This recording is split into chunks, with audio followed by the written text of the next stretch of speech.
Okay, I think we should get started. It's 10 past 7, 5 past 12. Yes. Welcome to all of you to this second evening session, the closing session of the second day. We had an evening session, an evening conversation yesterday. Martin J. and Rael Yegi in conversation with Martin Saha, and while this evening conversation yesterday was basically about the history of critical theory and the Institut für Sozialforschung, tonight, well, the title of this session is Critical Social Research, Critical Theory and Social Research in Prospect. I don't know how far we can go in this direction, but we'll see that. The three colleagues who are sitting here with me have been selected and invited for this evening session, and I'm very happy that you accepted the invitation, all of the three. They have been invited on several diverse grounds, but one is that all of them have done and are doing theoretical and empirical research on social practices, social movements, social resistance. And I think we're talking about critical theory and critical social research in prospect. The question, one of the central questions is how to transform and transcend the current social formation. Call it as you like, capitalism or in any other terms. So what can be done to get this social formation changed and possibly to transcend it and transform it into a really other formation. And I think it is clear that if we don't think that an external shock will arrange it, then we have to look for social forces, however conceptualized, to social actors, social movements, social resistance, social action in the broad sense. And we have to, look after who is underway already in transforming this social formation and how we can conceptualize the need to transform it and the ways to transform it. So this is the context, the broader context of our session, and I am happy now to present you to the three colleagues. I'll do it in an alphabetical order, which corresponds with, contingently corresponds with the order how they are sitting here on this podium. I will begin with Athena Athanasiou, who thinks she's sitting on the far left of of the podium, but for me, she's sitting on the far right. But anyways, Athena Athanasiou is professor at the Department of Social Anthropology at Pantheon University of Social and Political Sciences in Athens, Greece. She has received her PhD in social anthropology from the New School for Social Research in New York and was a postdoctoral fellow at the Pembroke Center for Teaching and Research on Women at Brown University in Providence, Rhode Island. She has authored several books. She's authored books, the book Life at the Limit, Essays on Gender, Body and Biopolitics, 2007, and Crisis as a State of Exception, Critiques and Resistances, 2012. She is the co-author, among other co-edited volumes, the co-author with Judith Butler of Dispossession, the Performative and the Political, 2013, and editor or co-editor, among others, of the collective volumes Feminist Theory and Cultural Critique, 2006, Biosocialities, 2011, and Vulnerability in Resistance, 2016. And I hope this selection was okay for you.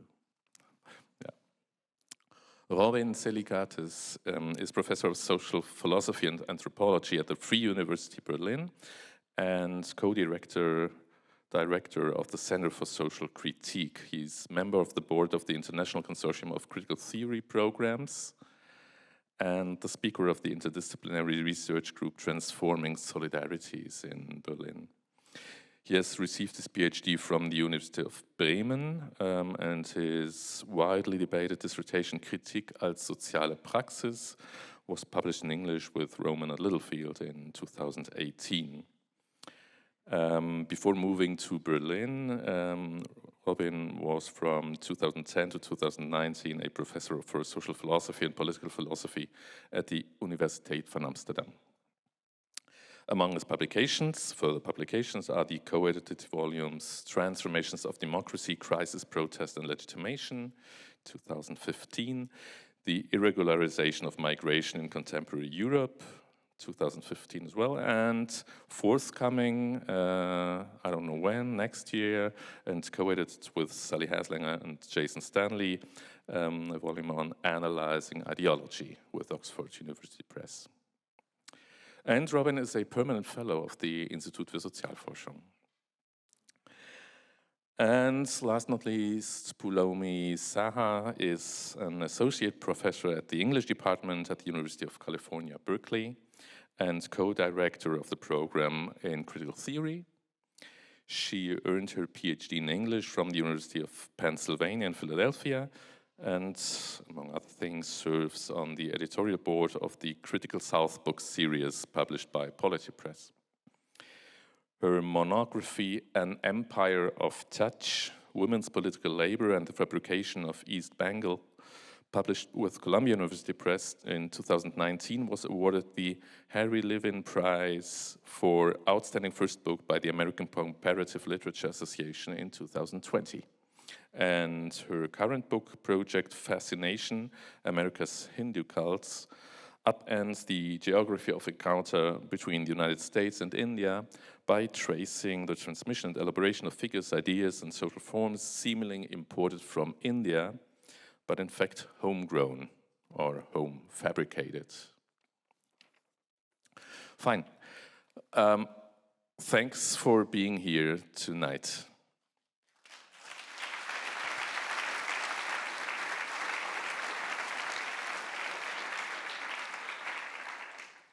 Well, our conversation today will be slightly more formal or less informal, as you like, than the conversation yesterday, in the sense that I asked the three discussants to prepare an introductory statement of, I think I said 8 to 10 minutes, 7 to 8 minutes, whatever. And so we'll have a first round of pre-prepared statements, and then we will have a round of comments and questions, reciprocal questions and comments here between us, and then at least the last 20 minutes we will open the debate to the public, to the audience. Well, and I'm taking the privilege of answering my own question, one of my own questions first.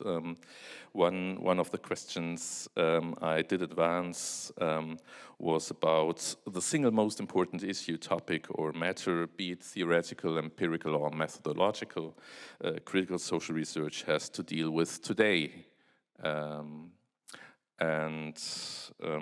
having the opportunity to begin first, I would, my first tentative answer to the most pressing, most important issue, topic, matter, today is, surprise, surprise, capitalism. And I can hear virtually sighing now Peter Wagner or Gurminda Bamra on different grounds, but both sighing, oh, capitalism again.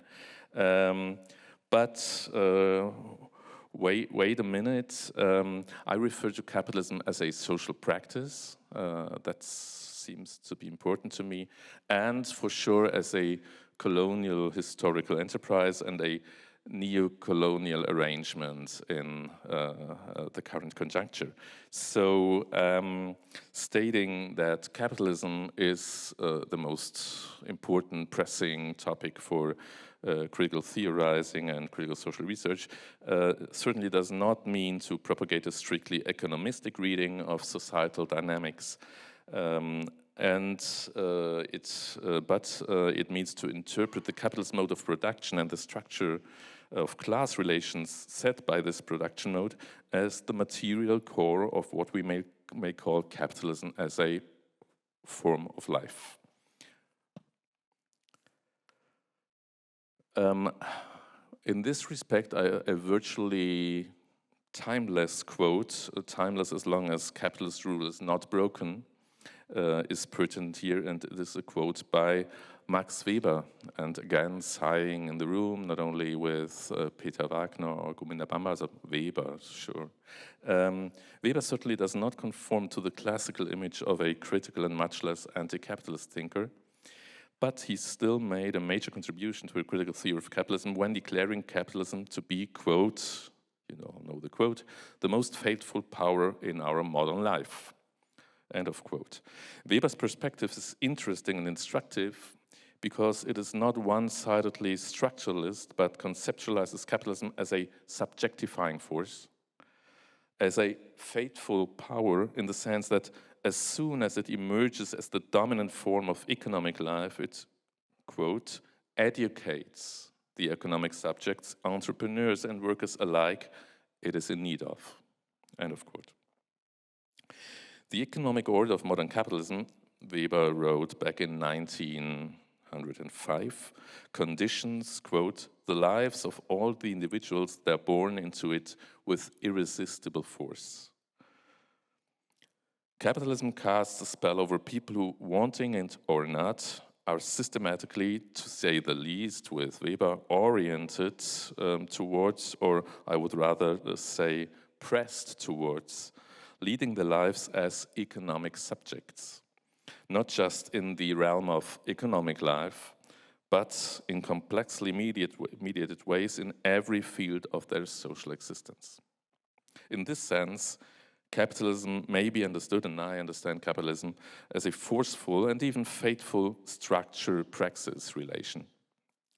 And it is this relation, the ways in which structures and practices are related, or rather co-constituted, constantly re-related, what I think a critical theory and often critical research into late modern capitalism should focus on. Both critical theory and critical research should take this perspective because, at least to my understanding, it lays a trail towards unraveling the mystery of why, and this is now an aspect we are discussing in the perspectives paper you may have read, or at least you've got, with registration to the conference. It lays a trail towards unraveling the mystery of why capitalism, in spite of all its systemic crises and structural contradictions, continues to be alive and kicking. It lays a trail towards what in our paper is labeled as a crisis theory of the operating.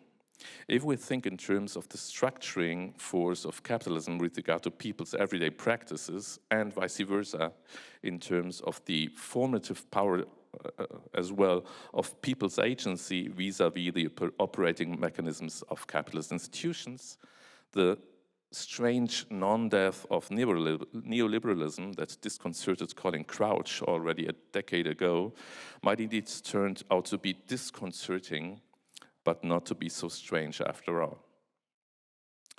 Part of the explanation of the partly stable, partly unstable reproduction of an ever more obviously destructive, corrosive, exploitative social formation like contemporary capitalism, part of the explanation could be the fact that the material as well as the ideal interests, another Weberian concept, it may be the fact that the material as well the ideal interests of many, at least not a few people, are tied to the more or less stable functioning of this formation. Capitalism in its, as Crouch and many others used to call it, I don't like to call it like that, but let's call it like that. Capitalism in its neoliberal guise captures the minds and bodies of, in that sense, neoliberal subjects. Neoliberal capitalism, the more so as it has begun to perform in a pseudo-ecological, seemingly sustainable green capitalism mode, serves the need constructions and the emotional worlds of a specific form of individual and collective subjectivity, created by the neoliberal logic of economic competition and social disregard in the first place. Neoliberal capitalism reproduces itself in the form of habituated practices that prove to be the more effective and powerful in terms of system reproduction. The more neoliberal capitalism is offering secondary power resources to many people, or at least to electoral majorities in the Western capitalist societies. So, secondary power resources in terms of mass and luxury consumption, secondary power resources in terms of racist oppression in everyday life, in terms of social exclusion.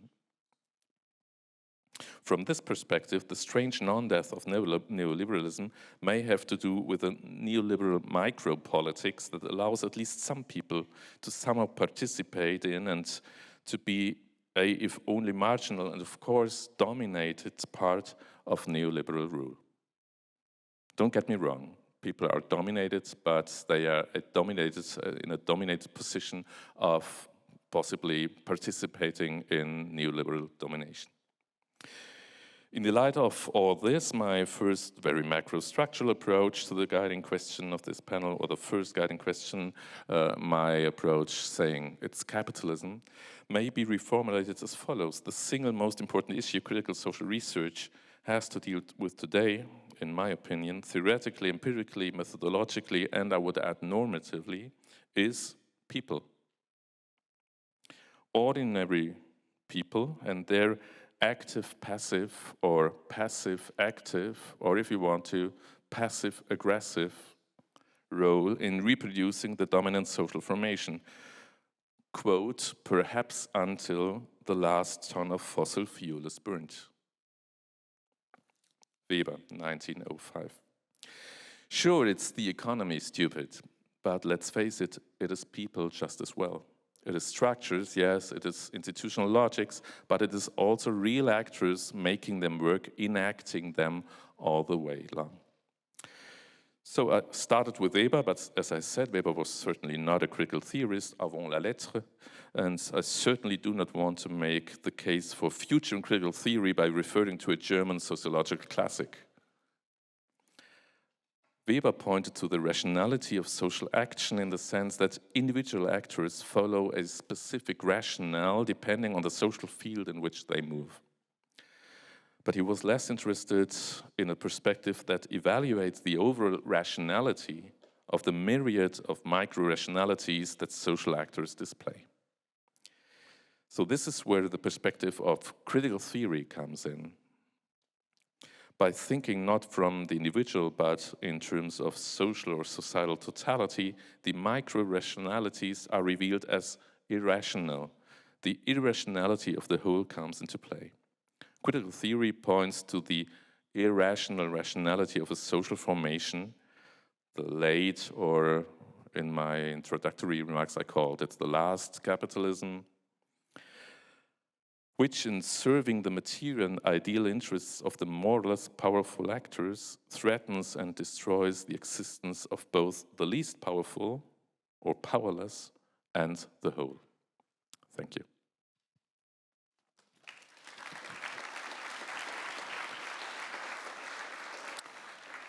So we accorded to, well, have the round of contributions in alphabetical and sitting order. So Athena, it's your turn, please. Thank you, Stephan. Let me establish that I'm seated on the left.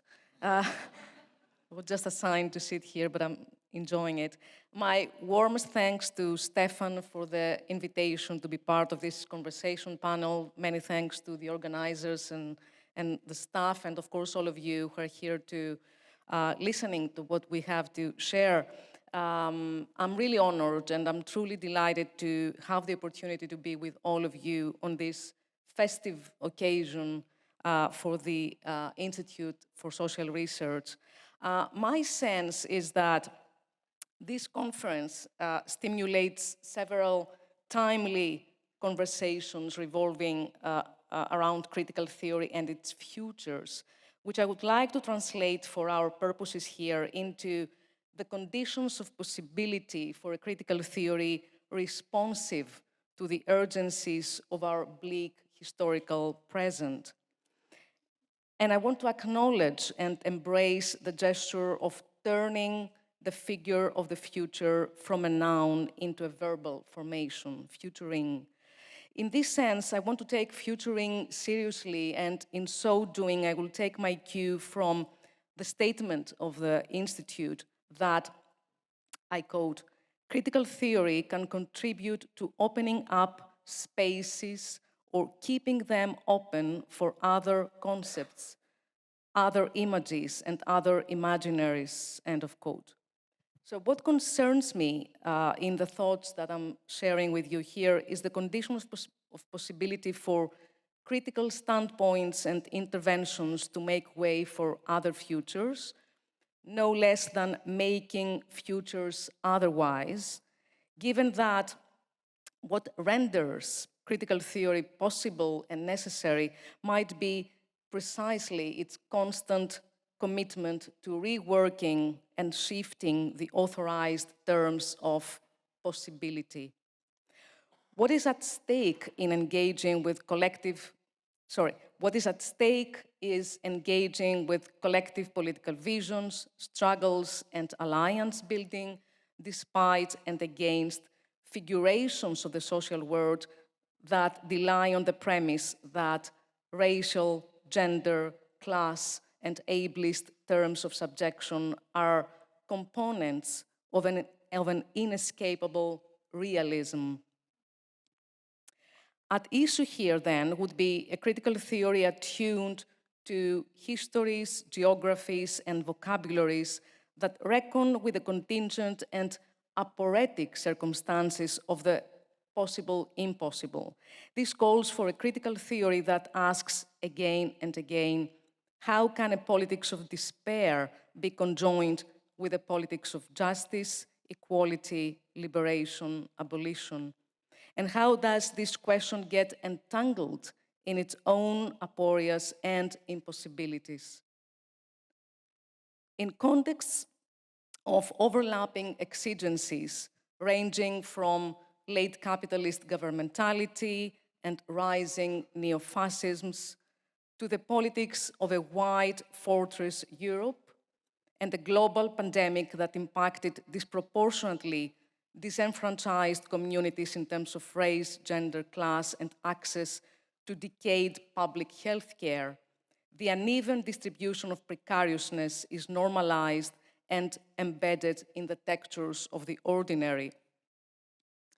I started thinking about my contribution to this panel in the immediate aftermath of the deadly migrant shipwreck that took place in June off the southwest coast of the city of Pylos in Greece, where the boat Adriana, leaving Libya for Italy with hundreds of migrants on board, sank in international waters and inside the Greek search and rescue zone as a result of the lack of safe and legal gateways for their access to the European Union. The Pylos shipwreck, in all its radical singularity and durable continuity, testified the pervasive ordinariness and ongoingness of the necropolitical present.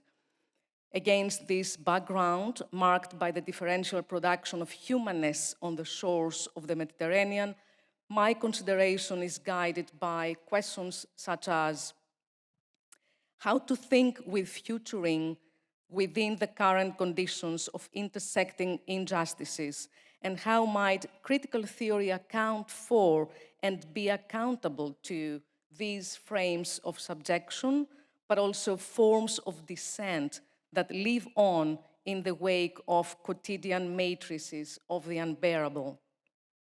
This line of questioning has bearing on the ever-present possibility to attend to critical theories, traces, supplements, and open-ended inheritances.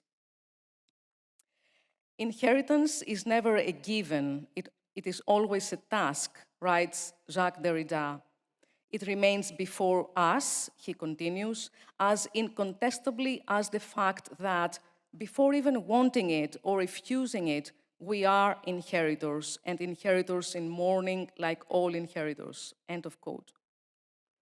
Now, contrary to the notion that inheritance outlines some straight temporality stemming from or returning to an authentic original locus of propriety and property, this formulation indicates the complexities, potentials, and resonances that play out as inherited remnants live on by means of displacing themselves and remaining themselves at once. This is a formulation indebted to Walter Benjamin's concept of history, and in particular the notion of afterlife as a retrospective state of translation, which affirms that all textuality is enacted within and due to the irreducible logic of translatability.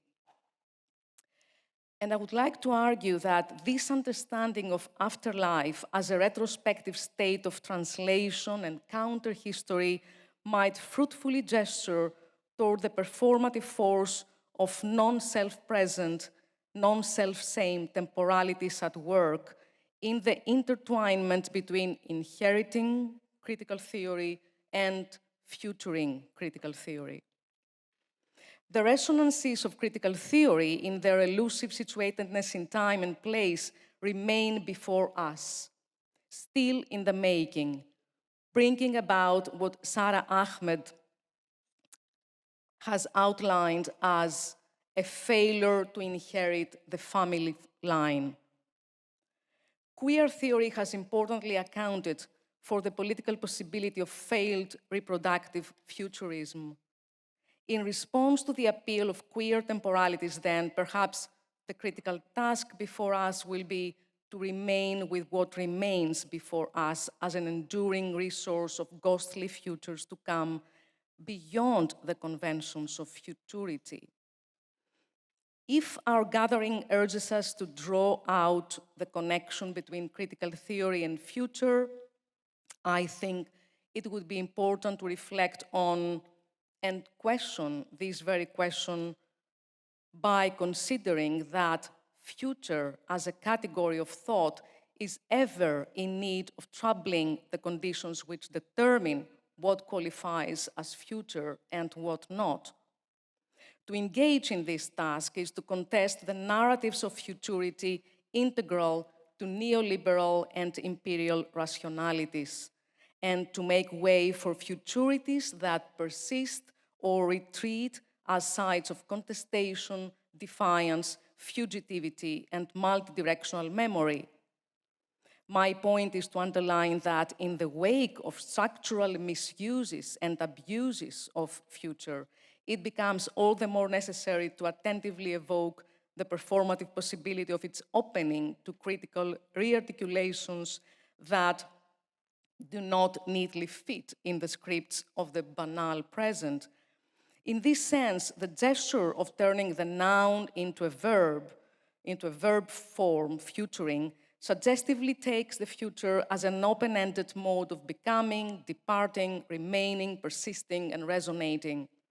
The present participle form denotes a continuous enactment that happens in the current time without ever being fully present. In other words, a performative doing of the future.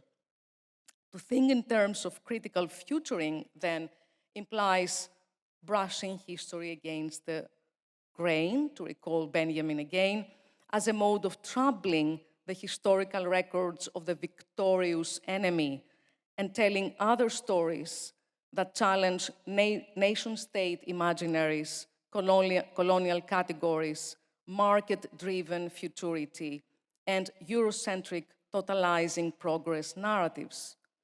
This line of inquiry raises the question of how to reposition or keep repositioning critical theory to articulate the Frankfurt School critical theory with transnational, translocal, post-colonial, Black, feminist, queer of color epistemologies and practices, in exceeding the space they have been given and in crafting spaces they haven't been given.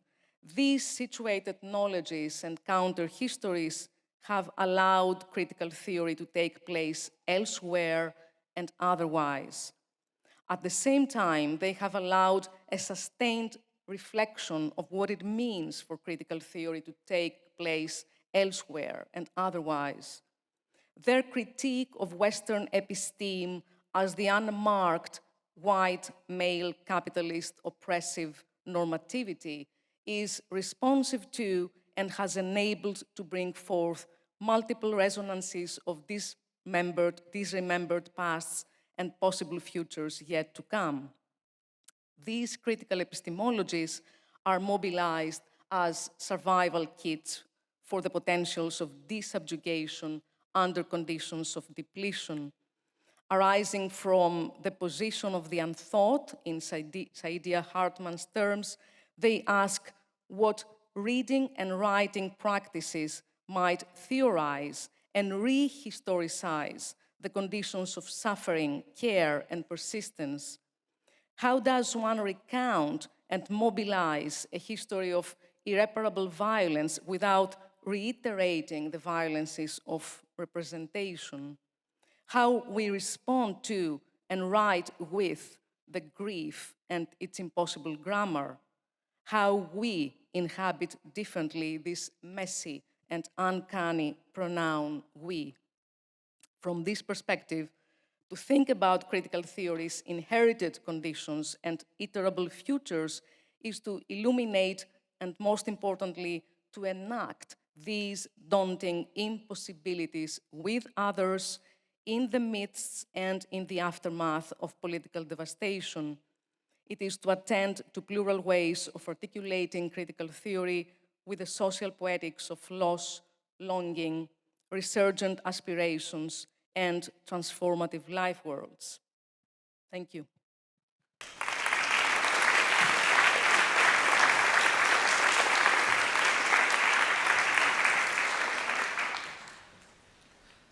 Well, thank you very much, Stephan, for the invitation and for your words of introduction. Thanks to everyone who was involved in organizing the conference. It's really wonderful to be here in Frankfurt on this occasion and also to be on this panel. And I think my opening comments will actually follow quite nicely on both Stephan's and Athena's statements.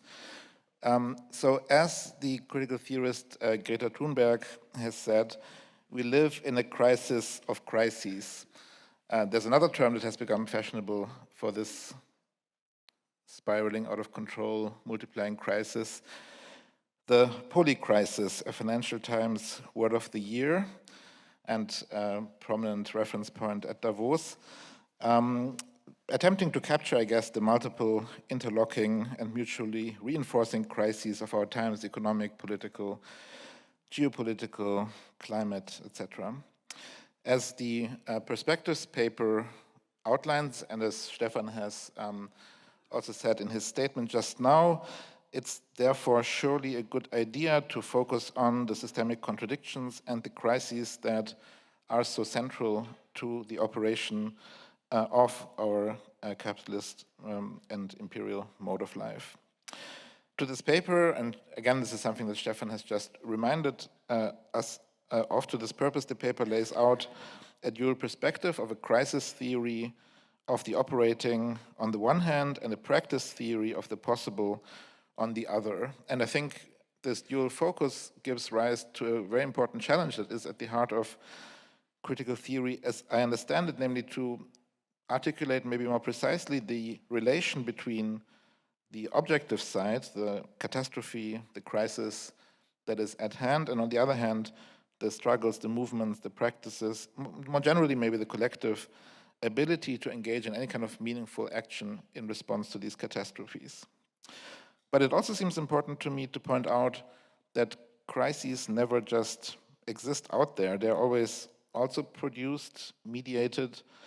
They are the object of political articulation and contestation.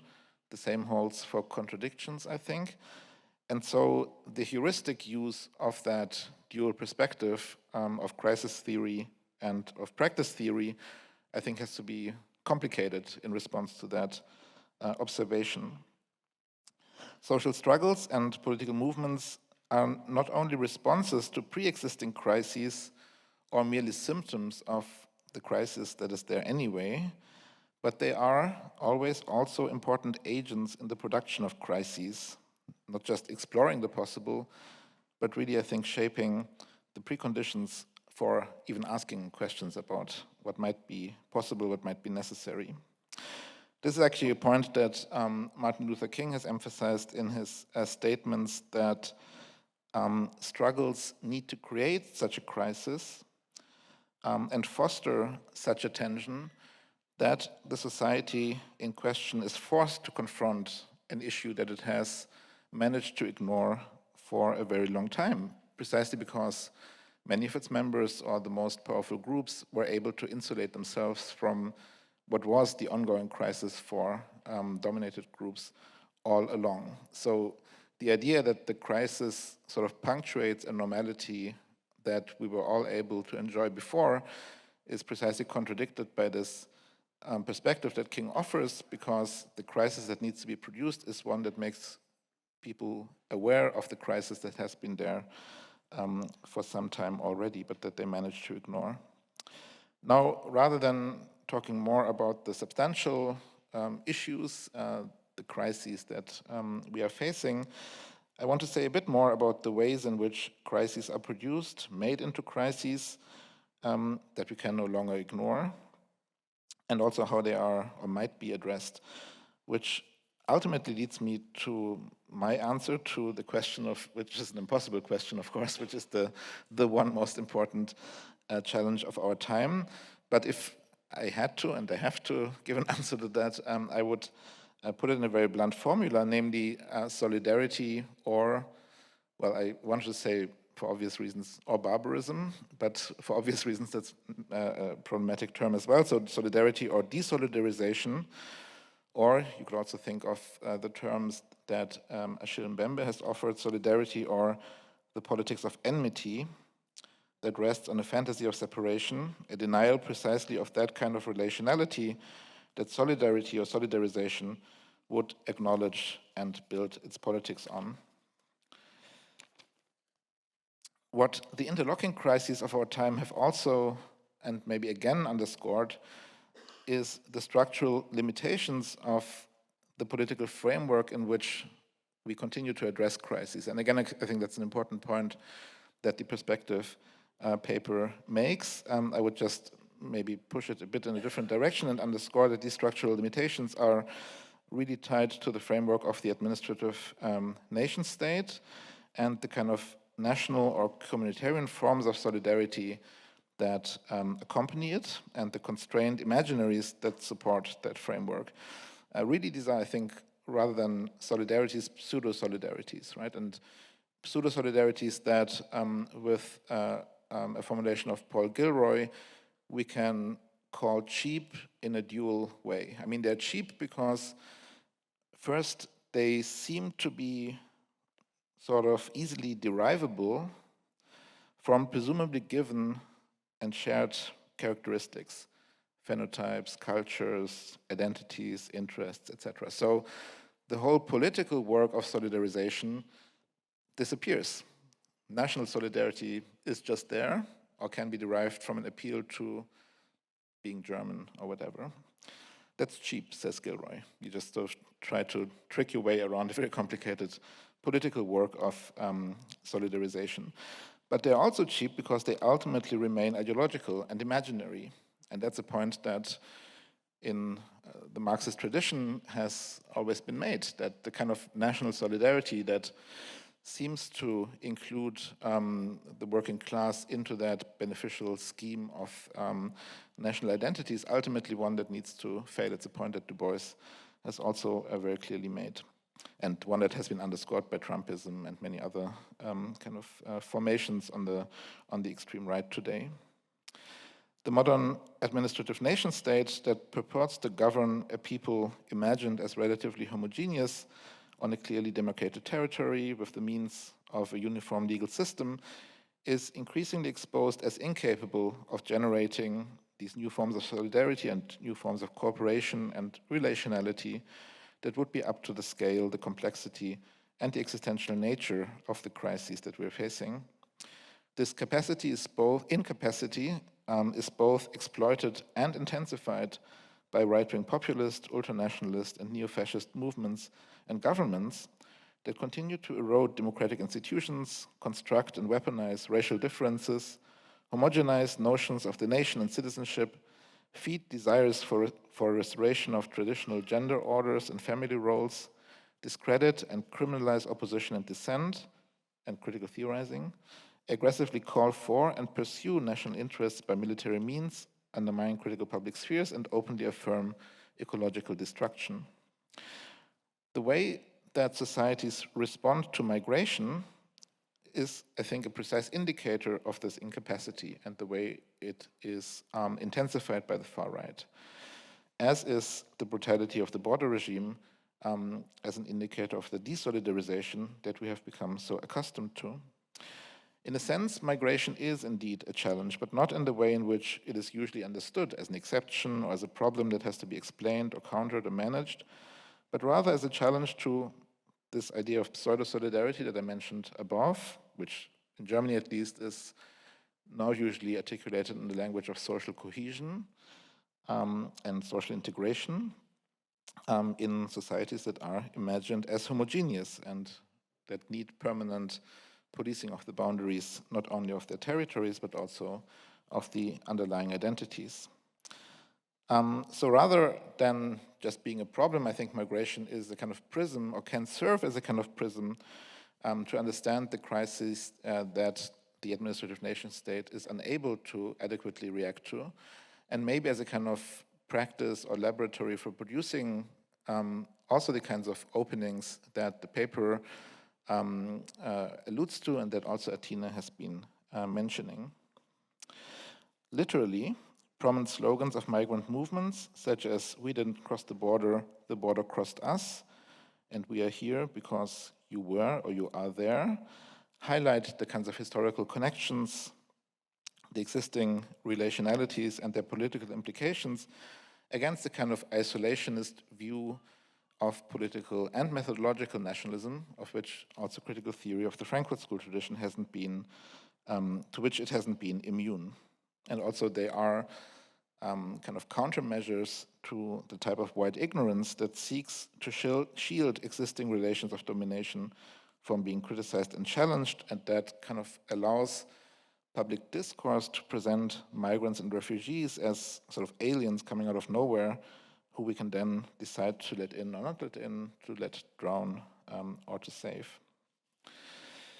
So in that sense, migration as a prism, I think, can serve as a force to, as something that forces us to rethink some of the basic categories of social self-understanding, also some of the basic categories of critical theorizing, obviously categories such as borders, citizenship, democracy, but also solidarity.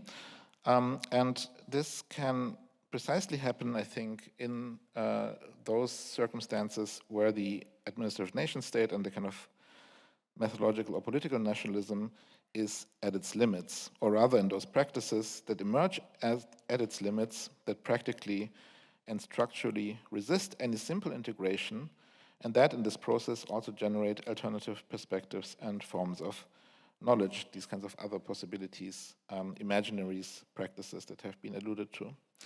As a first step, I think this requires that we move from the hegemonic perspective of seeing like a state, something that again also happens to critical theorists again and again, to the perspective of seeing like a migrant.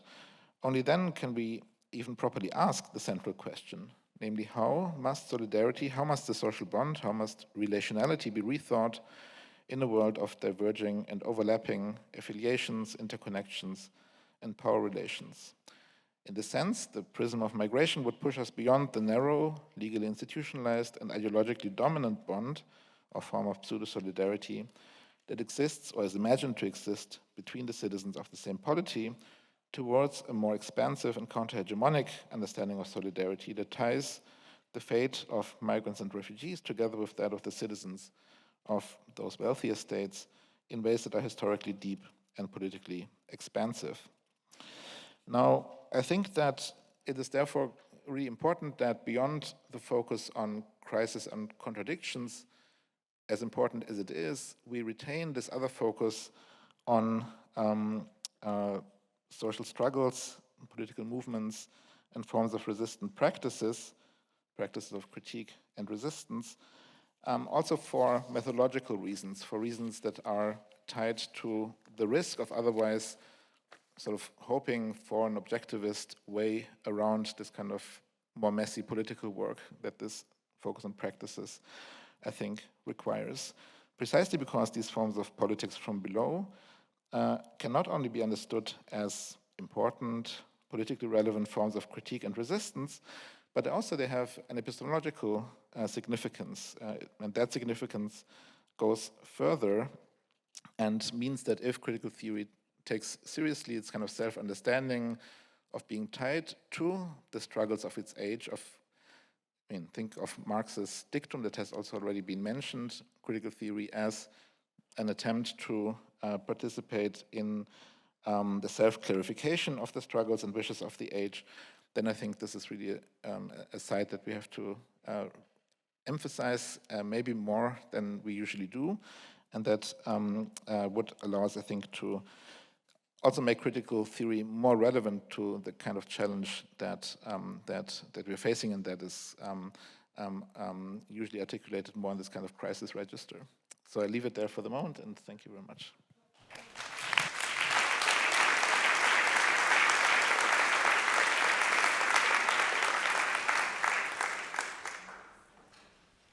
I will add my thanks to the organizers, to the participants. This has been extraordinarily productive 2 days, and I'm so honored to be here and to be following these amazing comments. I fear that I will diverge a fair bit, but I'll do the best I can. Because coming from Berkeley, California, and faced with the rather daunting task of social research in prospect or futuring critical theory, I felt like I only had one place to turn, and that was to Adorno and to the site of his most trenchant and timely critiques of social forms. Theodor Adorno, born September 11th, 1903 at 5:30 a.m. in Frankfurt, is a Virgo sun and rising with a Taurus moon.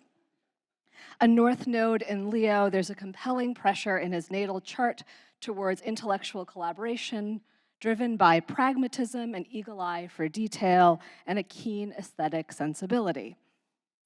I will not belabor the weak astrological reading here, not least of which because I know that many of you are familiar with Adorno's well-earned skepticism of popular astrology, which, through his content analysis of 4 months of Carol Reiter's LA Time horoscope column between November 1952 and March 1953, he argues that it propagates an ideology of dependence and paralyzes the will to change objective conditions.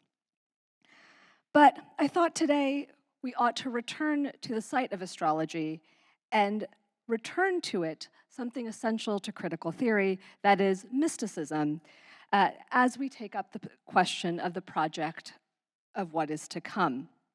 At its heart, the emancipatory aim of critical theory is imbued with a mystical force. We might think of the aphoristic style of Minima Moralia or of Benjamin's theses as inhabiting rhetorically, if not ideologically, the prophetic voice. Adorno, though he will say that Benjamin, quote, made use of popular mystic technique of pseudo-epigraphy, himself turns to a similar style. Perhaps it is because the oracular is the tense of the normative critique. It ought to be. Nonetheless, Adorno's discomfort with mysticism also shapes his reading of astrology in Stars Down to Earth.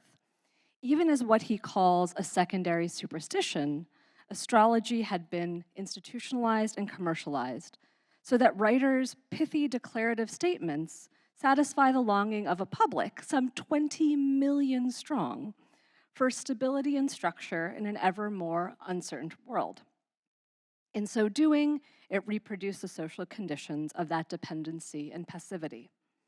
Astrology for Adorno pointed not towards an emancipatory future and an altered social conditions that it will bring about, but instead to a state of suspension, of anesthetization. In the 1950s California, from which Adorno wrote and to which writer directed his horoscopes, that suspension was imbued with a story of capitalist triumph. In the post-war market boom, the growing industry of Cold War militarization, the so-called golden age of American capitalism. It was also, of course, the America of a growing racial discontent, of feminist activism, and of course, un-American activities. In the year 2022, it was estimated that the astrology industry, in the form of syndicated columns, apps, and products, was valued at $16 billion. Our hunger for the stars down on Earth appears to have only grown in the last 70 years, fed now by a phalanx of soothsayers who wed astrological concepts with social justice demands, who see the orbit of planets as inextricable from the realm of politics. We don't have to ask why in this moment we see this explosion of interest in the astrological, in the occult, in cults, in New Age spirituality. We know that answer in our guts. The world is burning. The realm of popular mysticism, however commercialized, does not shy away from naming the current condition, nor our sense of helplessness in its face. Rather, it furnishes creative and productive terms and techniques for living in a futureless present. This is not to claim that the highly financialized neoliberal industry of self-help hued mysticism and astrology is in and of itself radical or liberatory. Instead, I want to suggest that the popularity of prophecy opens a vein for social critique, a way to not merely understand the psychic and social consolations we seek in this ongoing crisis, but perhaps too of supplying new modes of being that answer it. Where Adorno saw the failure of a transformative possibility, can we see the mystical turn as a site of something that we might call futuring critical theory? The IFS prospectus paper that Stephan asked the panel to engage writes, quote, subjects have to confront conditions over which most individuals have no influence, while any collective organization with emancipatory intent soon comes up against unsurmountable obstacles in spite of all efforts and struggles to this end, end quote. What this calls for seems to be an impossible, supernatural commitment to new modes of critique which produce material effects. Futuring, as Athena points out, is here a present participle and a gerund form. It is not a condition aimed at progress. It is a condition of a kind of perverse continuation, a collective state of desire, the satisfaction of which cannot come from the world as it is now.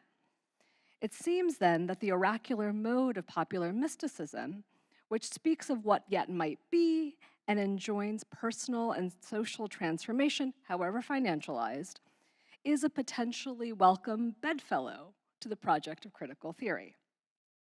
Here in the last capital, we have been rendered utterly vulnerable to the earth, to one another, to institutions. It seems then that the 100 years of the Frankfurt School, we might think of critical theory as a practice to preserve rather than plaster that porosity. My turn to prognostication and mysticism is an attempt to locate from within a perhaps embarrassing attachment to a cultural form that reifies our sense of dependency, a mode of critique that claims interdependency as the normative project. We cannot cope on our own. We can no longer think alone. I've been struck in the last 2 days, if not the last 10 years, about the ubiquity of that experience in academia. We've read, philosophized, emanated and we've critiqued, and yet we still find ourselves dependent, stripped of the power to answer the catastrophes of the world with our theory. I want to suggest that maybe we're all reading astrologically, even when we're not searching the columns or the apps, that perhaps we have turned to a prophetic mode as consolation, but perhaps also as repair. This morning, Gurminder asked us to consider what a just world might look like. I don't think it's coincidental that the popularity of astrology actually is now a vehicle that has captured the imaginations of people for whom this is the pressing question. The idea of a collective vulnerability towards each other and our being as an effect of the positioning and pull of the entire solar system is no small thing, a site, perhaps, of philosophical praxis.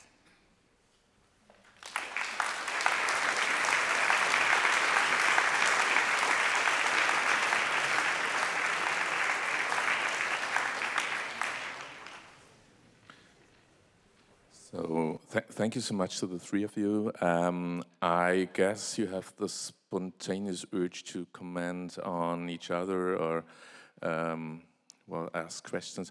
I would suggest two lines possibly of conversation, because I would ask if, well, the normative project of interdependency is the same or corresponds to what Robin has called solidarity. So solidarity or barbarism, or interdependency or barbarism.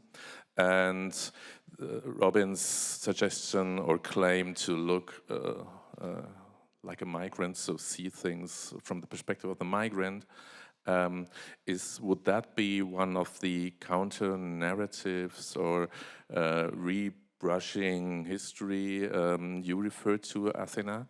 And I wonder, because we won't have too much time, I wonder if you could say something about it, and I think Poulomi addressed that, the success criterion of critical theorizing. So is it to develop better narratives of solidarity or interdependence or whatever, or is it to have an, I don't know how you would measure that, but a material effect on social struggles for emancipation or solidarity or whatever? Or would it be to be affected by social struggles itself? And that is what possibly Robin suggested by calling Greta Thunberg a critical theorist.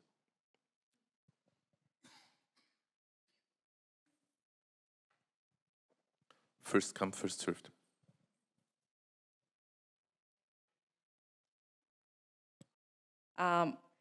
Yes, I think, well, Robin's suggestion would actually be a very good example of what I mean, you know, the task of refiguring the present, meaning refiguring the present as the only possible, imaginable version of what counts as present. So that would be a kind of counter-narrative to this grand narrative of the present, which actually is, you know, this grand narrative is already an outcome, a product of the notorious neoliberal doctrine, there is no alternative, right? So we need counter-narratives, but I think it's not only about counter-narratives, or to put it differently, narratives are not just about narratives. They're, you know, something they signify, they outline something more, you know, some embodied enactment of dissent, of resistance, of you know, producing or reclaiming public space by producing counterpublics, especially in contexts in which the public as such is under duress by neoliberalism, especially in contexts of, you know, what Wendy Brown has described as de-democratization, meaning, you know, the obliteration of the demos of democracy, actually, the obliteration of popular sovereignty as an aspect of democracy. So that would be really a counter-narrative, and I think what's important here is to come up with trails of criticality, criticality as you know, having to do with crisis and critique at the same time. So trails of criticality through which alternative imaginaries are potentially put forward to trouble the so-called givenness of the present as it has been imposed by the overlapping neoliberal, neoconservative, neo-fascist orders.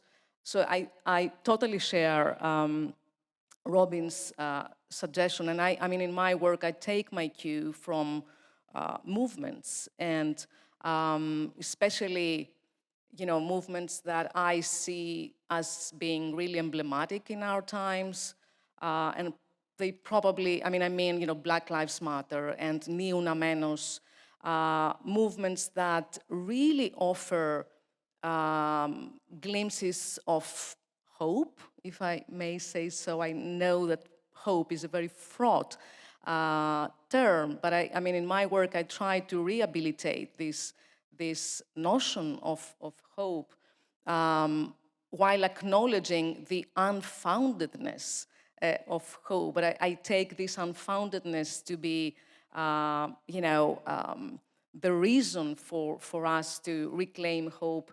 And I take hope to be, you know, a common good worth fighting for.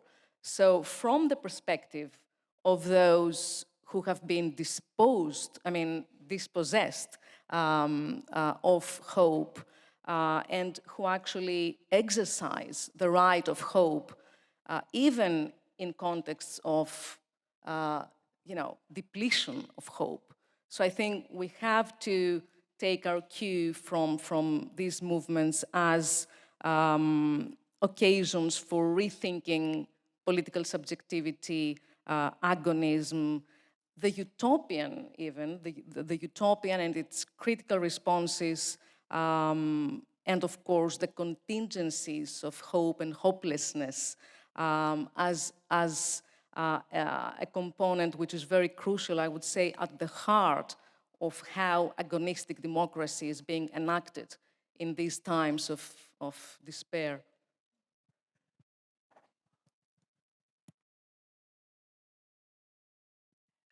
Yeah, I think that the term solidarity is a really useful one. I think that a lot of the popular discourse around solidarity now uses the language of interdependence, of mutual aid. And I've been thinking a lot about what it is that we do here, because that seems to be part of the question that's haunting your question, right? Not just critical theory now, but critical theory outside of this room.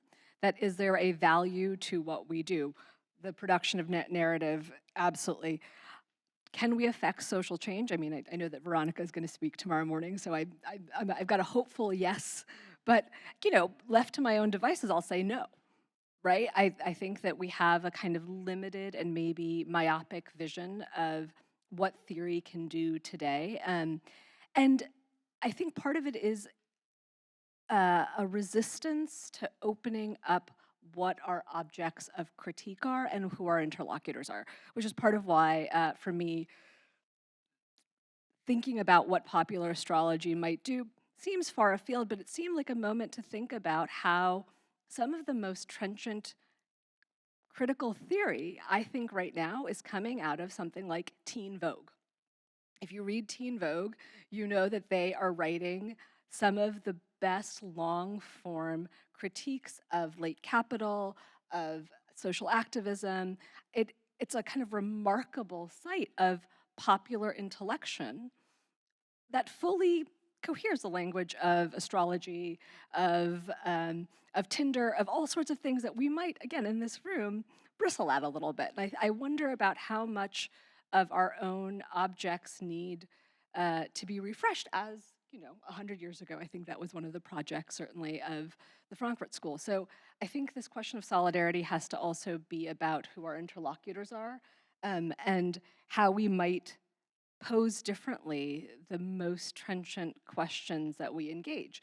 How do we make ourselves accessible and welcoming to people who are on the ground, to people who also feel that the way in which we talk about theory is itself alienating, that unless you've read all the Adorno, all the Horkheimer, that you can't enter into this conversation where actually what we do is I think most of our investments are incredibly basic and ethical and humane.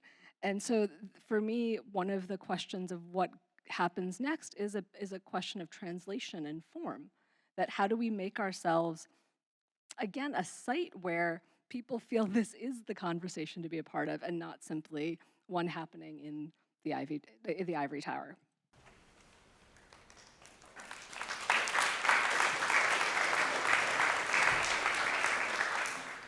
I totally agree with this last point as well, and I think it's important on several levels, but also because there is always, I think, a risk that, and not just a risk, it's also a reality, unfortunately, that critical theory itself becomes, well, traditional theory, right? And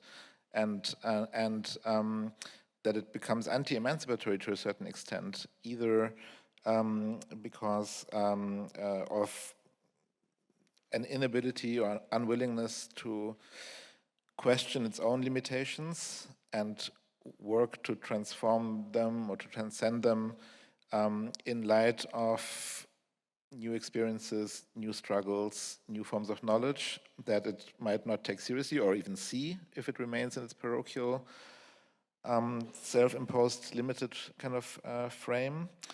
But also because this kind of decoupling from social struggles that has characterized a lot of critical theory, despite the kind of rhetorical commitment to be somehow related in a way that is often then not, further spelled out to social struggles, kind of feeds into this becoming traditional of critical theory.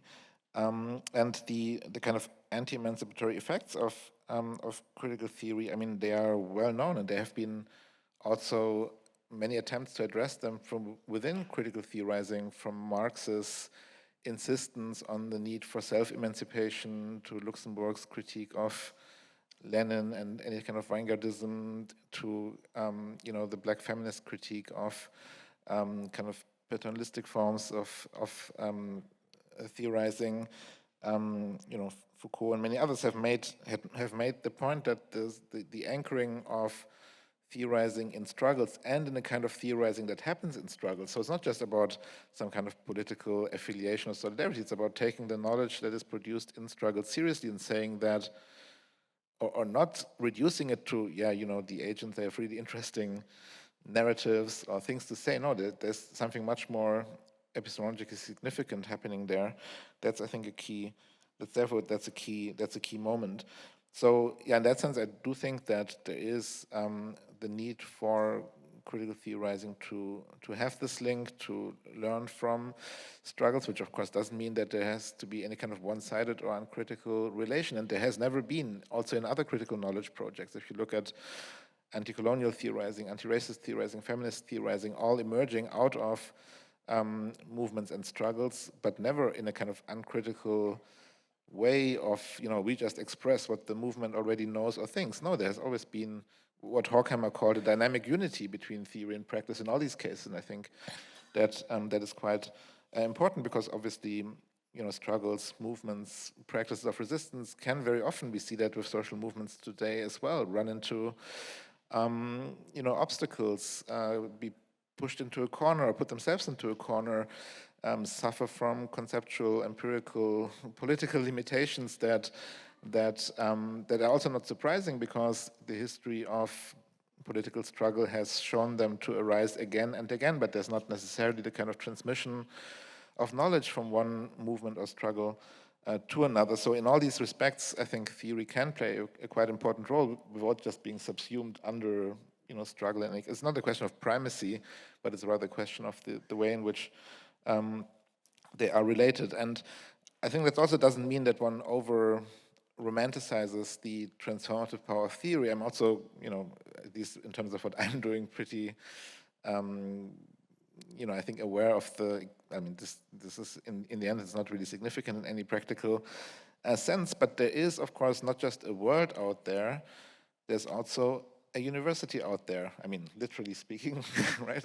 Outside of this room, there's a system of knowledge production. There are 99% of most of our colleagues, I speak now for the German case, but I assume it's not totally different in Greece and in the US, who don't care about critique as an aspect of their academic or scientific work, who even think that this makes it unscientific if you think of your work in terms that have a more practical or critical or emancipatory orientation, who ally with governments and political parties that want to shut down critical theorizing or politically oriented forms of knowledge production. I mean, it's amazing that in the US, the so-called free speech people seem to have a big problem with the way in which many states have banned critical race theory, have revised historical curricula, have engaged in anti-gender legislation, etc. So I think there is a more limited field of battles about knowledge production at the university and about its role limited role, but still in the broader public sphere and in the broader society, for which critical theory's history, its conceptual apparatus, and its commitments still provide a very vital resource. And that's a struggle that I think many of us should also be more actively engaged in, and where we might have a bit more of a chance of having an effect than if you think now of the relation between critical theory and political struggles in the broader sense, which is also there, and I'm also very much looking forward to Vero's talk tomorrow. But yeah, I mean, so there's a multiplicity, I think, of ways in which that relation can be thought. Okay, yeah, one more round here between us, and then we open to the public, and then we have started 10 minutes later. We'll end 15 minutes later, because this is an interesting point, because explicitly or implicitly you all have referred to social struggles or social movements. And in my intervention, I referred more to the, dormant majority in its, passive-aggressive and often aggressive-aggressive, active-aggressive veins.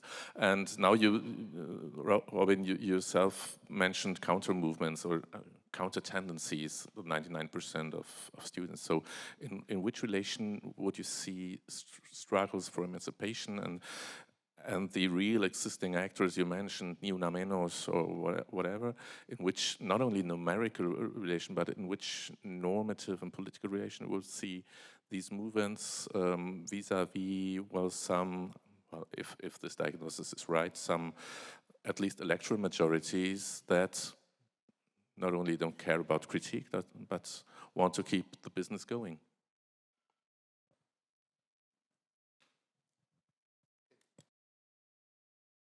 Maybe it's a very complicated question, I think, very challenging, so I'll just try a brief first response. I mean, so first I think one probably has to be careful with this term majority, and while the diagnosis is one that is self-evident, I think, namely that there is a lot of passive, aggressive, affirmative, self-destructive behavior out there. I think it merits a second look, and of course you've done this, etc. But I mean, it's what the majority were and how is it composed and who do we count in the group of which this is then the majority. I mean, if we move beyond the case of individual societies like Germany, the US, and have a more transnational perspective, then the relation between minorities and majorities suddenly look quite different, I guess. Or if you think in terms of that's a certain kind of optimism that one might maybe get as one gets older in terms of younger generations and their political orientations, etc. I think that's another dimension that would be relevant here.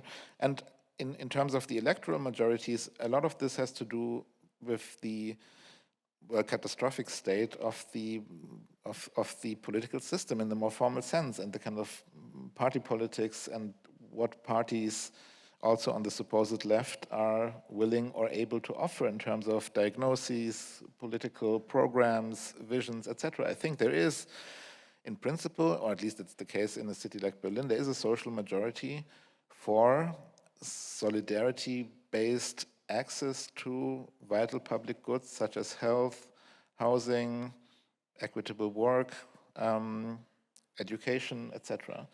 But no political party, or almost no political party, is able or willing to take that up and to put it into a coherent program, to win an election on that basis, to form a government, to persist. I mean, even if there's a leftist party government possible, you know, the Social Democrats go with the Conservatives. So I mean, this is a bit parochial maybe, but I think there are, you know, broader problems in terms of the political options that exist, and also on that basis, maybe just not so sure what exactly to make with this political majority argument.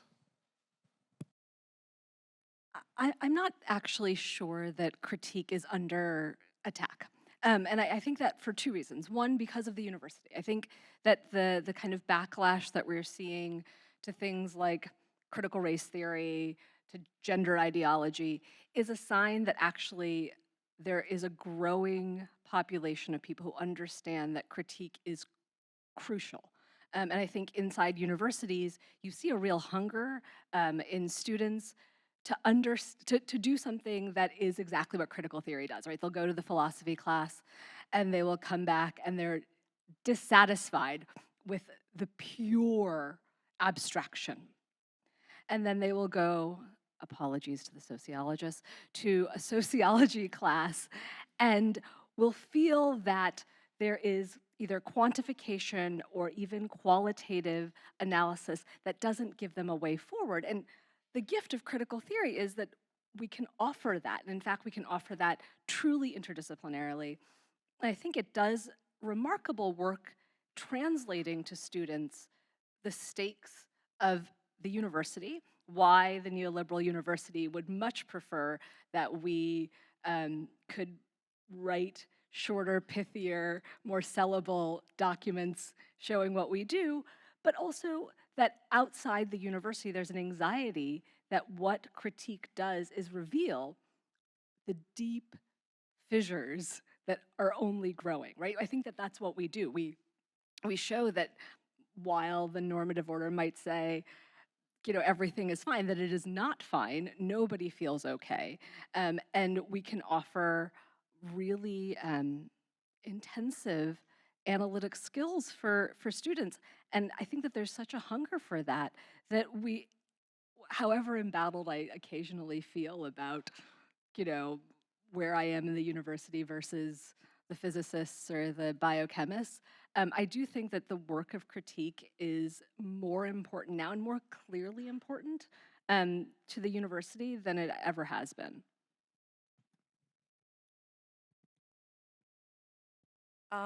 Yeah, one comment on the previous conversation. I think as we try to counter what Mark Fisher has called capitalist realism, sometimes we run the risk of slipping into this kind of revelatory considerations of the collective political act in terms of a foundation or an outcome of total and pure volitional positivity. And I think this is a problem. And I find this as a problematic aspect in lots of critical theories today. I mean, this tendency towards a positivistic, voluntaristic fetishization of the impulse to act. And I think it's important to always be open to problematize the terms through which people come together or are not allowed to come together to act. So, I mean, I think we need a much more complicated sense of what it means to appear in public, right, in Hannah Arendt's terms, and how these spaces of appearance are always already permeated by racializing, gendered, classed exclusions and erasures. So, the other thing is that I think these this conversation, I'm trying to pick up on this question of the institutional, and I totally agree with something that Rachel Hiegi said yesterday, that institutions matter. And I want to underscore this because sometimes, you know, the focus on the movements gives the impression that, you know, we leave aside the institutional. And I think this is a very important aspect of our critical stance against neoliberal capitalism.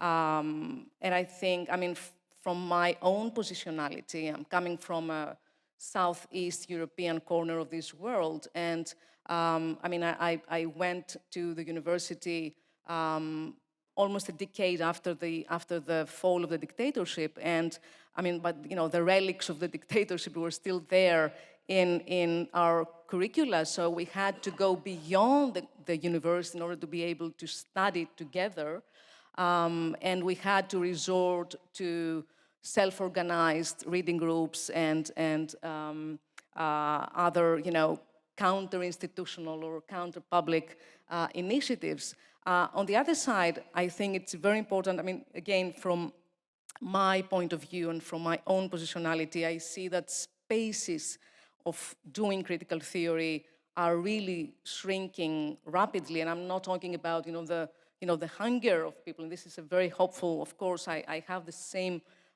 experience with my students. But the thing is that, you know, institutional spaces are shrinking rapidly. And I see there a very, you know, an uncanny, quite creepy alliance between neoliberalism and the far right. Take, for example, you know, the anti-gender ideology, the defunding of public institutions. I mean, you know, in Greece and other places of this world, there have been struggles against privatization of higher education. So I think that there is a task there to defend, I would put this word in quotation marks probably, or try to invent, foster public spaces for critical theorizing. I think this is quite important in terms of how neoliberalism is, you know, is so much relying on the corporatization of public spaces. So, and I put the word defend in quotation marks because, you know, this, of course, there is an antinomy there. It's a very aporetic situation for both critical theorizing and critical acting, because we find ourselves in the position in which we have to defend existing democracy in the sense. I mean, especially taking into consideration that even parliamentary liberal democracy is sometimes under duress. So it's actually a huge problem for the left because it pushes, you know, it tends to, you know, conventionalize the left as well, of course. And this is something that we have to be alert all the time. But, I mean, are we defending these spaces which are always already, I mean, you know, university has a long colonial capitalist history, a history of bourgeois individualism and possessive individualism and the notion of success and all that. It's a very problematic institution of social reproduction, but then we have to defend it somehow when it is, expropriated by neoliberalism. But at the same time, I think we have to do counter-institutional work, you know, work outside these institutions through movements, solidarity gatherings of the precarious, of the stateless, migrant activism, trans-feminist activism.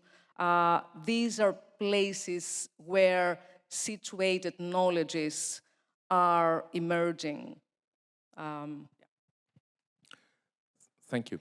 I would suggest that we will pick 4 or 5 questions, comments from the audience, and then play the, again here back to discussants. And yeah, we'll finish at 8:45 because the reception is waiting. Please, who wants? Yeah. Here in the first row.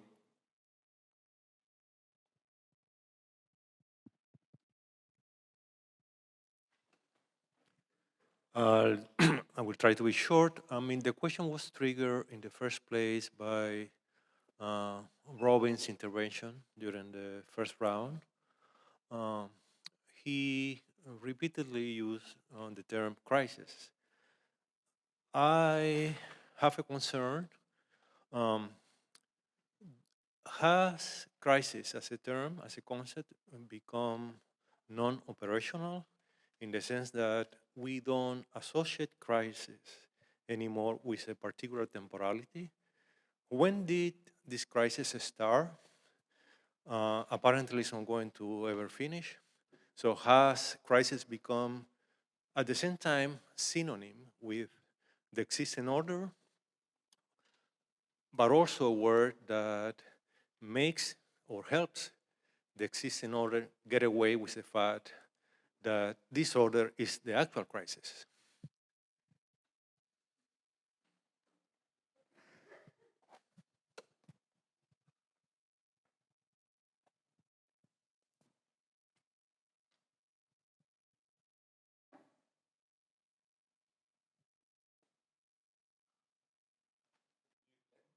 Yes, I wanted to collect, but there's nothing to collect, I guess. Well, so the existing order is the crisis. Robin? Well, I can start talking and then stop quickly if someone else raises their hand, hopefully. So, I mean, these are challenges, but I think the term is still a very important one, because on the one hand, it is true that, you know, especially for certain populations, what some experience as a newly erupting crisis has been normality, right? So in that sense, one has to be careful in using that term. But that doesn't make that term less meaningful, I think.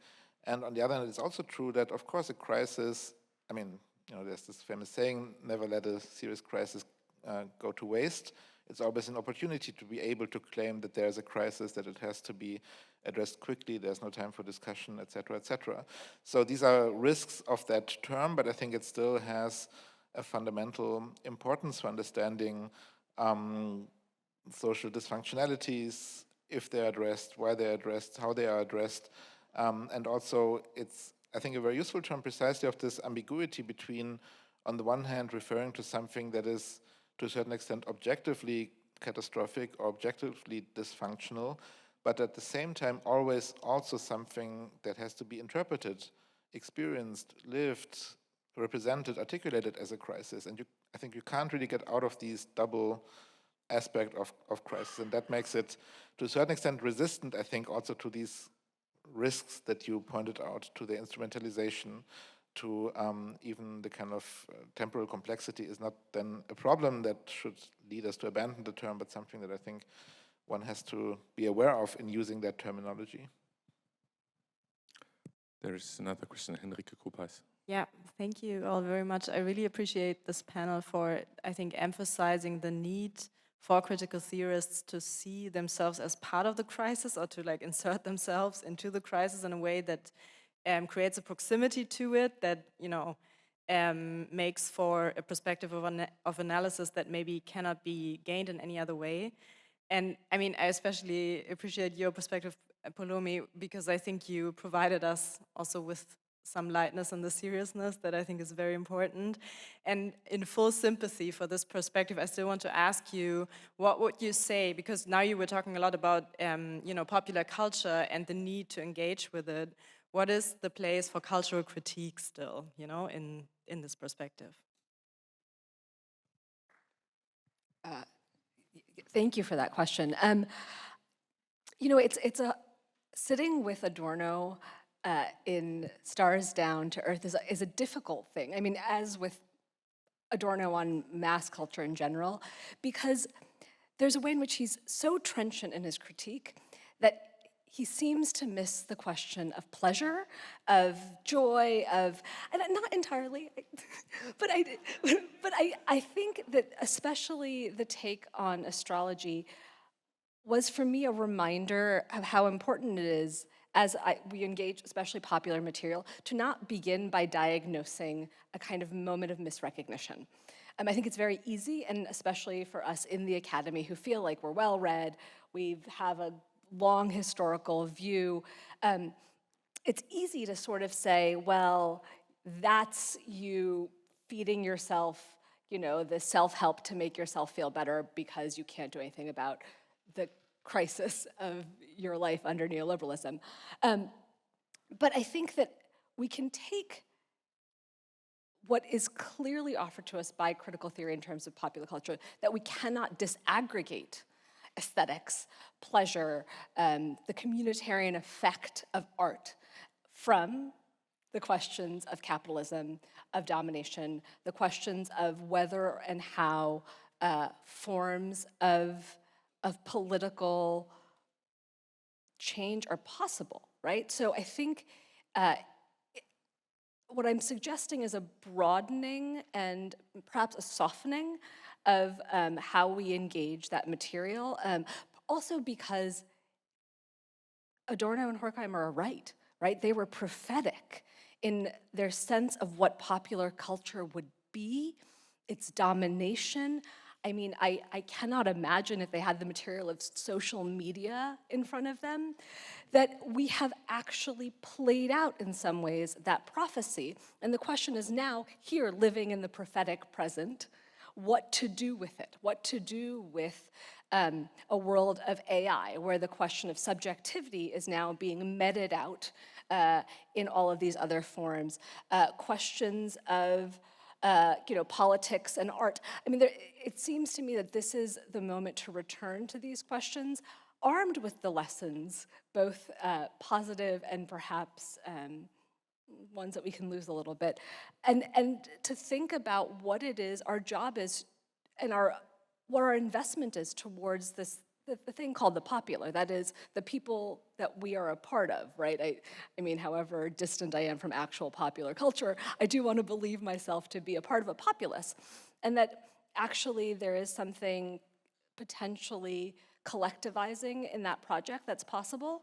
And I think that if we are to reimagine our position and take seriously what our role is as people who are invested in critique and also fully immersed in popular culture, that this seems like a really exigent moment for that kind of work.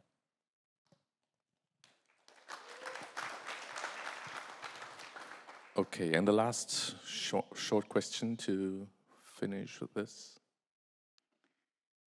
Yeah, thank you. It's been a really long day, so don't understand the lack of many questions as something that refers to your presentations, which I really appreciated, because you did not only give us an understanding of how we critical theorists with big letters or small letters can futuring critical theory, but I especially appreciated how you were also presencing critical theory otherwise.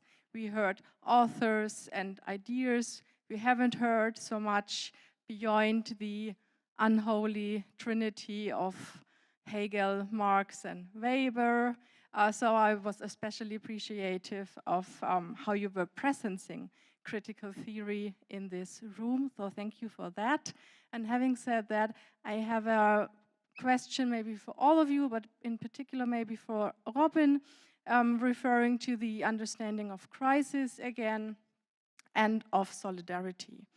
And regarding crisis, I always find Lauren Berland's work on crisis in their paper on slow death very informative. So Berland argues that the semantics and the rhetoric of crisis is often used to suspend democratic politics in order to manage a political system more effectively in a way. And I think this is actually what is happening for the last 20 years or even longer. And in regard to solidarity, I would like to challenge the notion of pseudo-solidarity, because maybe it's a bit too easy to denounce certain, let's say, phenomenon on the far right that also refer to solidarity. For instance, the Generation Identity and other far-right activists. So because the term solidarity in itself is fraught with patterns of discrimination. It refers to a notion of brotherhood, of fraternal bonds, and also of national bonds. So if we look how movements work through certain notions, I think for critical theory it's important to take them seriously and not denounce it as like a pseudo-solidarity, but actually like go with the history of the specific term that is fraught with patterns of discrimination. Thank you. Thank you. I sense a certain atmosphere of exhaustion in this room, so I would say we won't answer all of us to this question. Will be a 3 days conference on transforming solidarities in October in Berlin. Robin, if you want to, in a minute, and then we'll be closing. Okay, so very briefly, so with crisis, I think I already pointed out that I would argue that it is a risk, but at the same time, you also need that term to criticize precisely those, what I would say, inadequate responses to presumed crises that engage in the suspension of democratic procedures. You have to criticize the way in which elites and others kind of block diagnosis and transformative responses to crises, etc. So the risk is there, but that doesn't mean, I think, that you can abandon the term. The other question is more tricky. I do want to, in a way, have it both ways. So say, yes, you're right, but at the same time, keep the distinction. I propose between solidarity and pseudo-solidarity, not because I think you can give a substantial demarcation between the two and say, here's the true kind of solidarity and then all the others are pseudo and you don't have to engage with them, but rather because I think it makes a real difference whether on the one hand you acknowledge that of course there is this history of solidarity, and of course solidarity practices always in fact start from some kind of particularistic commitment, identity, whatever it is, context, group, etc. But they work through that, and solidarity has a kind of expansive, transformative dynamic that, if you block it, leads you in the direction of pseudo-solidarity. And that's what is happening in any identitarian movement. So especially with far-right identitarian movements, for them it is always already clear what solidarity amongst whom only counts. And that can't be solidarity because it cuts off that transformative dynamic. It's not a politics at all. It's just, that's Arendt's point. It's a kind of anti-politics, right? You ground presumed politics in something that is not politically contestable, that is simply presumed as given, national identity, whatever. So that's the direction I would go, but I agree it's more complicated than I suggested. Sure. Thank you. Thanks to all of you for assisting, for staying alive, for listening, and thanks to you. I appreciate very much your historical and/or theoretical optimism in different measures, and if I got it right, in a diminishing quantity from the right to the left. But I got the impression that I'm the only depressive character in this too. Well, it's not a majority. Okay, thank you very much and have a nice evening.